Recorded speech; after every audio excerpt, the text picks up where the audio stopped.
तो इस मूवी का पार्ट 1 जहाँ पर खत्म हुआ वहाँ हमने देखा कि कैप्टन अमेरिका की बॉडी को 70 साल बाद बर्फ से निकाला गया था और उसे रिवाइव किया गया था। और अब हम इस पार्ट में उसके 2 साल बाद का सीन देखते हैं जब कैप्टन अमेरिका इस दुनिया में रहने की प्रैक्टिस कर रहा होता है तो निक फ्यूरी उसके पास आते हैं जो कि एक एजेड आदमी है। वो कैप्टन अमेरिका से एक मिशन के बारे में बात करते हैं जिसमें कैप्टन अमेरिका के साथ ही एक लड़की होगी और उसका नाम नताशा है। ये एक सीक्रेट मिशन होता है जिसके लिए इनकी और भी टीम बनाई जाती है और इन्हें लीड कर रहा होता है एक एजेंट। ये मिशन ही बेसिकली कुछ लोगों को हाइड्रा की कैद से बचाना था जो कि एक शिप में कैद थे। अब कैप्टन अमेरिका अपनी टीम के साथ उस शिप पर जाता है। वहाँ पर जाते ही हम वहाँ के लीडर को देखते हैं जिसका नाम जॉर्ज होता है। यहाँ इन दोनों में लड़ाई होने लगती है। जॉर्ज कैप्टन अमेरिका को किक्स मारने लगता है और अपने हाथों से भी उस पर अटैक कर रहा होता है, लेकिन कैप्टन अमेरिका अपने शील्ड से अपना डिफेंस करता है। उसके बाद कैप्टन अमेरिका भी अपने शील्ड को यूज करते हुए उसे मारने लगता है। जॉर्ज गिरने ही वाला होता है लेकिन उसकी बॉडी इतनी फ्लेक्सिबल होती है कि वो फ्लिप लगाकर दोबारा से खड़ा हो जाता है और कैप्टन अमेरिका को जोर जोर से किक्स मारने लगता है और उससे कहता है अगर तुम में इतनी हिम्मत है तो अपना फेस मास्क उतारो और मुझसे अपनी शील्ड के बगैर लड़के दिखाओ। कैप्टन अमेरिका अपनी शील्ड को पीछे लगाता है और अपना मास्क उतार लेता है और अब उन दोनों में बहुत जबरदस्त फाइट स्टार्ट होती है। कैप्टन अमेरिका यानी स्टीव भी जॉर्ज को काफी मार रहा होता है और आगे से जॉर्ज भी कुछ कम वार नहीं कर रहा होता। तभी कैप्टन अमेरिका को बहुत गुस्सा आ जाता है और वो उसे जोर से पकड़कर एक दरवाजे के साथ मारता है जिससे वो दरवाजा टूट जाता है और वो अंदर आकर गिरते हैं। जॉर्ज का सर जमीन के साथ लगता है जिससे वो थोड़ी देर के लिए बेहोश हो जाता है। ये वही रूम होता है जहाँ पर नताशा भी होती है। वो शिप से सारा डाटा एक यूएसबी में कॉपी कर रही होती है तो तभी उसके पास कैप्टन अमेरिका आता है और वो कहती है कि बस मेरा काम हो गया। इससे पहले कि वे लोग यहाँ से निकले जॉर्ज को होश आ जाता है। वो दोबारा से लड़ाई के लिए तैयार हो जाता है लेकिन कैप्टन अमेरिका अपनी जान बचाते हुए यहाँ से अपने हेडक्वार्टर आ जाता है और निक फ्यूरी को सब कुछ बताता है। अब यहाँ पर निक फ्यूरी उसे 3 सैटेलाइट्स दिखाते हैं। इनकी मदद से वो किसी भी दुश्मन को तबाह कर सकते थे।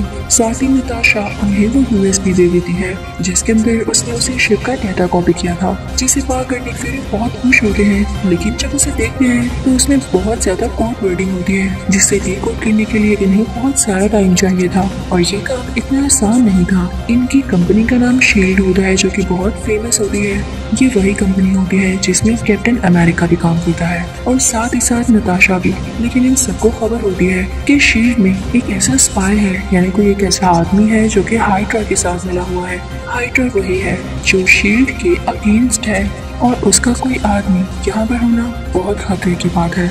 अब निक फ्यूरी अपने घर जा रहे होते हैं कि तभी रास्ते में उनका एक एक्सीडेंट होता है और उन्हें चारों तरफ से घेर लिया जाता है। वो पुलिस होती है और तभी वहाँ पर हम एक आदमी को देखते हैं जिसने अपना फेस कवर कर रखा था लेकिन उसे द विंटर सोल्जर के नाम से जाना जाता है।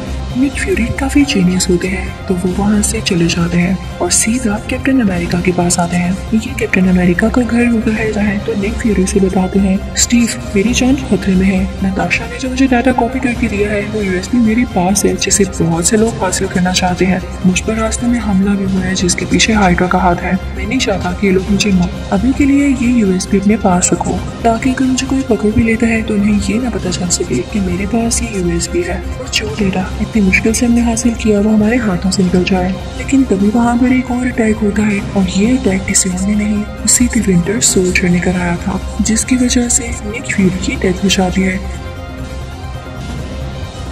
कैप्टन अमेरिका अपनी जान और डेटा बचाने के लिए वहाँ से भाग जाता है लेकिन निक फ्यूरी की डेथ किसी को भी बर्दाश्त नहीं हो रही थी। उनकी बॉडी को हॉस्पिटल लेकर आती है, उनसे रिक्वेस्ट करती है कि इन्हें रिवाइव किया जाए, हमें इनकी बहुत जरूरत है और इस पर अब काम होने लगता है। अब कैप्टन अमेरिका शील्ड के हेड के पास जाता है जो उससे कहता है कि स्टीव मैं जानता हूँ जिस यूएसबी में तुम लोगों ने डाटा चुराया है वो निक फ्यूरी के पास थी और रात को निक फ्यूरी तुमसे ही मिलने आया था। इसका यही मतलब हुआ कि यूएसबी तुम्हारे पास है तो चुपचाप वो डाटा मुझे दे दो क्योंकि तुम अब इतने बड़े नहीं हुए कि मुझे इस डाटा के बारे में कुछ पता नहीं और तुम इसीलिए फिर रहे हो। तुम जानते भी हो ये कितना खतरनाक है। लेकिन स्टीव यहाँ पर साफ साफ मना कर देता है और कहता है मेरे पास कोई यूएसबी नहीं है। कहकर कैप्टन अमेरिका यानी स्टीव वहाँ से चला जाता है और एक एलिवेटर में आता है लेकिन ये बात उस हेड से हजम नहीं होती यानी उसे अच्छा नहीं लगता तो अपने कुछ लोगों से कहता है कि एलिवेटर में कैप्टन अमेरिका पर अटैक कर दो। लेकिन उसे भी कहीं ना कहीं पहले से शक हो रहा था तो जैसे उस हेड के सारे लोग उस पर लिपटते हैं उसे मारने के लिए, तो कैप्टन अमेरिका उन्हें धकेलता हुआ एलिवेटर का बटन प्रेस कर देता है और खुद की जान छुड़वाता है, जिससे वो बाहर आ जाता है। उधर नताशा को भी कैप्टन अमेरिका की फिक्र हो रही होती है। वो उसे ट्रेस कर लेती है, वो उसको अपने पास बुलाती है, उससे वो यूएसबी लेते हुए उस डेटा को पढ़ने की कोशिश करती है। इसको डिकोड करने के बाद इनको पता चलता है कि उनकी अपनी ही कंपनी जो कि शील्ड है उसकी दूसरी ब्रांच एक और कंट्री में थी जहाँ पर इनका काफी ज्यादा डेटा है। तो अगर इन्होंने वो हासिल कर लिया तो इनकी एजेंसी शील्ड को काफी ज्यादा फायदा होगा। अब ये दोनों उस शहर में जाते हैं जहाँ पर ये एजेंसी की दूसरी ब्रांच होती है, लेकिन वहाँ जाते ही इन्हें पुराने कंप्यूटर्स के अलावा कुछ नहीं मिलता। उन कंप्यूटर्स पर एक क्लिप चलने लगती है जो कि डार्क स्कल की उसी साइंटिस्ट की होती है। वो नहीं चाहता था कि कोई भी यहाँ पर आके डेटा ले, और उन रिकॉर्डिंग्स में ये साफ साफ जाहिर था कि शील्ड के बारे में जितनी भी इंफॉर्मेशन है वो हाइड्रा को भी है, क्योंकि शील्ड के कई ज्यादा लोग हाइड्रा की तरफ भी आए और हाइड्रा के कुछ स्पाइस भी शील्ड में गए। तो इसलिए शील्ड को हाइड्रा का डेटा चुराकर कोई फायदा नहीं हुआ, जबकि हाइड्रा को शील्ड की डेटा के बारे में जानने के लिए कोई शौक ही नहीं था। लेकिन ये सब झूठ था, क्योंकि अगर इनको इन्फॉर्मेशन चुराने की जरूरत न होती तो हाइड्रा अपने स्पाई क्यों शील्ड में भेजती। यहाँ पर सिर्फ और सिर्फ इन दोनों को डिस्ट्रैक्ट किया जा रहा था। अब दूसरी तरफ उसमें से एक सैटेलाइट एक्टिवेट हो जाती है जिसके बारे में निक फ्यूरी ने कैप्टन अमेरिका को बताया था कि ये हमारे दुश्मनों को मारेगी, जो कि हाइड्रा से ताल्लुक रखते हैं, उससे कनेक्टेड है। तो सैटेलाइट ये समझ लेती है कि कैप्टन अमेरिका और नताशा हाइड्रा के लोग हैं, तो वो उन पर मिसाइल छोड़ देती है। सिर्फ उस एजेंसी की वो ब्रांच तबाह होने लगती है। लेकिन कैप्टन अमेरिका जानता था कि इसके अंडरग्राउंड पे एक रास्ता है, तो नताशा को वहाँ से लेकर जाता है और बचा लेता है। तभी कैप्टन अमेरिका को रियलाइज होता है कि उनकी एजेंसी में जो बंदा है जो इन पर स्पाई कर रहा है, हाइड्रा से ताल्लुक रखता है, वो कोई और नहीं बल्कि इसी का अपना हेड है, जिसने एलिवेटर में कुछ लोग भेजे ताकि वो कैप्टन अमेरिका को नुकसान पहुंचा सके। और इनका अपना ही बंदा ऐसा क्यों करेगा। और अब कैप्टन अमेरिका और नताशा शील्ड की एजेंसी में नहीं जा सकते थे, क्योंकि उस हेड ने इन दोनों को धोखे पास कह दिया था और ना ही अब उनके पास कुछ वेपन्स बाकी थे। अब यहाँ से कैप्टन अमेरिका आर्मी यूनिट जाता है जहाँ पे वो अपने एक साथी से मिलता है जिसका नाम होता है फैल्कन। उसका भी इस मूवी में बहुत मेन कैरेक्टर है। कैप्टन अमेरिका उसे सारी बात बताता है। तो अभी तीनों यानी कैप्टन अमेरिका, फैल्कन और नताशा टीम अप कर लेते हैं। यहाँ पर ये तीनों जब टीम अप करते हैं तो इनको पता चलता है कि शील्ड में एक और स्पाई है जो कि हाइड्रा की तरफ से है। वो ग्लासेस वाला एक बर्ड आदमी होता है जिसे कैप्टन अमेरिका पकड़ लेता है और ब्लैकमेल करता है कि अगर तुमने मुझे सब कुछ सच ना बताया तो मैं तुम्हें मार दूंगा। यहाँ पर वो आदमी बताता है कि तुम लोगों ने जब उस डार्क स्कल का साइंटिस्ट देखा और वो तुमसे हाइड्रा के बारे में बातें कर रहा था तो उसके बाद ही और इसी वजह से सैटेलाइट को ये लगा कि तुम लोग भी हाइड्रा के लोग हो और उसने तुम पर अटैक करने की कोशिश की और उस बिल्डिंग को भी तबाह कर दिया। तो हाइड्रा का यही प्लान है कि वो तुम लोगों की तीनों सैटेलाइट को अपने कब्जे में ले ले। एक को तो वो ले चुकी है और अब देखना जल्दी वो वक्त आएगा जब तीनों की तीनों सैटेलाइट जो कि निक फ्यूरी के मुताबिक शील्ड के लिए ही फायदेमंद थी वो अब हाइड्रा के लिए काम करेंगी। अब कैप्टन अमेरिका उस ग्लासेस वाले आदमी से कहता है कि तुम हमारे साथ चलो, हम उस जगह का बताओ जहाँ भी सब कुछ हो रहा है। वो आदमी उनके साथ गाड़ी में बैठ जाता है, लेकिन ज्यादा तो नहीं गए होते तो इन पर उसी की विंटर सोल्जर का अटैक हो जाता है और वो गाड़ी का शीशा तोड़ते हुए उस ग्लासेस वाले आदमी को अपने साथ बाहर ले जाता है कि तुमने इन सबको हमारे बारे में क्यों बताया। वो उसे मारने के लिए अपने साथ लेकर गया था क्योंकि उसने इनको धोखा दिया था। अब कैप्टन अमेरिका ऐसा नहीं चाहता था कि इतनी मुश्किल से इनके हाथ कोई आदमी आया जो कि इन्हें सारी नॉलेज दे रहा है। वो अपने गन लेकर बाहर जाता है ताकि इस विंटर सोल्जर से लड़ सके। जैसे ही लड़ाई शुरू होती है तो विंटर सोल्जर का मास्क उतर जाता है और ये देख के हम सब काफी हैरान रह जाएंगे कि विंटर सोल्जर कोई और नहीं बल्कि कैप्टन अमेरिका का अपना दोस्त बकी बार्न्स होता है। यहाँ ये सुन लीजिए कि बकी बार्न्स हाइड्रा का मेंबर किस तरह बना और हाइड्रा के लिए काम क्यों करता है। क्योंकि पार्ट 1 में जब वो ट्रेन से गिरा था तो हमें ये लगा कि शायद वो मर गया है, लेकिन नीचे से हाइड्रा के लोगों ने बचा लिया था और उसका इतना ज्यादा माइंड वॉश किया शील्ड के अगेंस्ट बाकी मरी इवन कैप्टन अमेरिका के खिलाफ भी कि अब वो हाइड्रा के लिए ही काम करना शुरू हो गया। नेक्स्ट सीन में हम देखते हैं कि कैप्टन अमेरिका निक फ्यूरी से मिलने जाते हैं जो कि अब जिंदा हो चुके थे।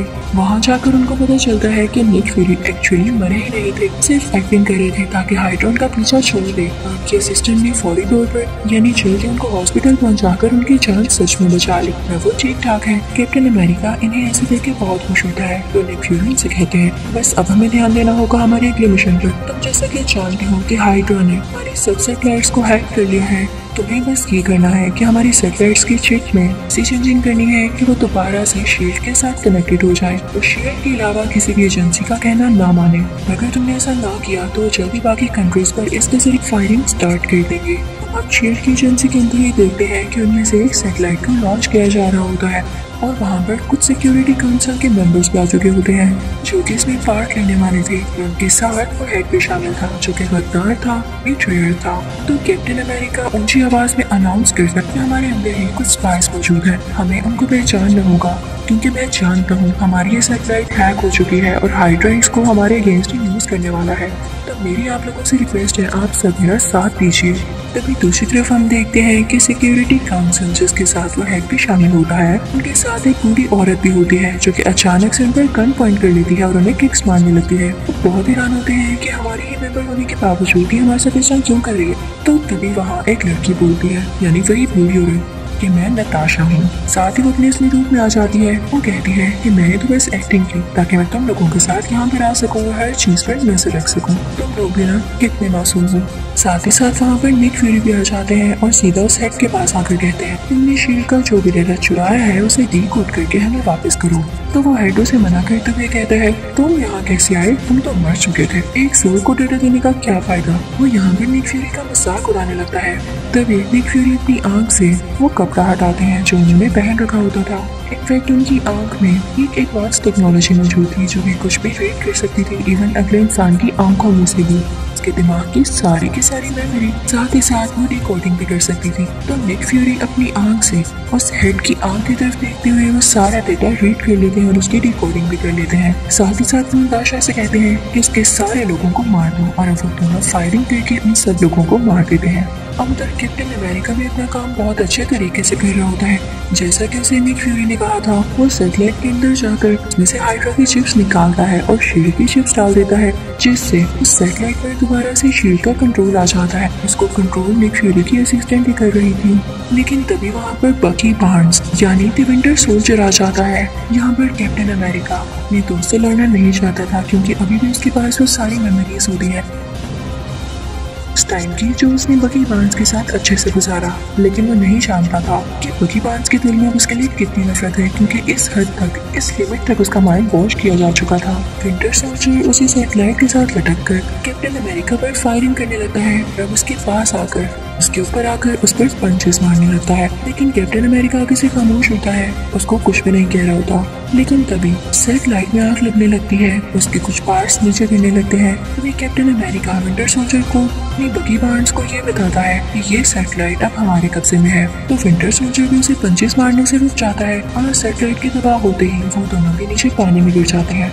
नीचे गिरते ही कैप्टन अमेरिका बेहोश हो जाता है जबकि बकी बार्न्स यानी वो विंटर सोल्जर जिंदा होता है। लेकिन न जाने उसे वहाँ पर क्या याद आया था। वो कैप्टन अमेरिका को पानी से खींचता हुआ बाहर लाता है और खुद जंगल की तरफ जाकर गायब हो जाता है और इसके बाद इसका किसी को पता नहीं चलता। अब यहाँ सीन चेंज होता है और हम नताशा को देखते हैं। वो प्रेस कॉन्फ्रेंस से बात कर रही होती है कि अब सब कुछ ठीक है, हमने हाइड्रा को हरा दिया है और सब कुछ अब हमारे कंट्रोल में है। और अब मूवी के लास्ट सीन में हम कैप्टन अमेरिका और निक फ्यूरी को साथ देखते हैं जो कि ग्रेव पर खड़े होते हैं और वो ग्रेव किसी और की नहीं बल्कि निक फ्यूरी की फेक यानी नकली ग्रेव होती है। निक फ्यूरी कैप्टन अमेरिका से कहते हैं कि तुम यहाँ किसी को मत बताना कि मैं जिंदा हूँ, लोगों को बस यही लगता रहने दो कि मैं मर चुका हूँ ताकि ना कोई मेरे पीछे आए और ना ही कोई समझे कि शील्ड का एक अच्छा बंदा कि हर किसी से लड़ सकता है अभी भी जिंदा है, क्योंकि मैं छुप कर उनके अगेंस्ट काम करना चाहता हूँ और यही बेटर ऑप्शन है।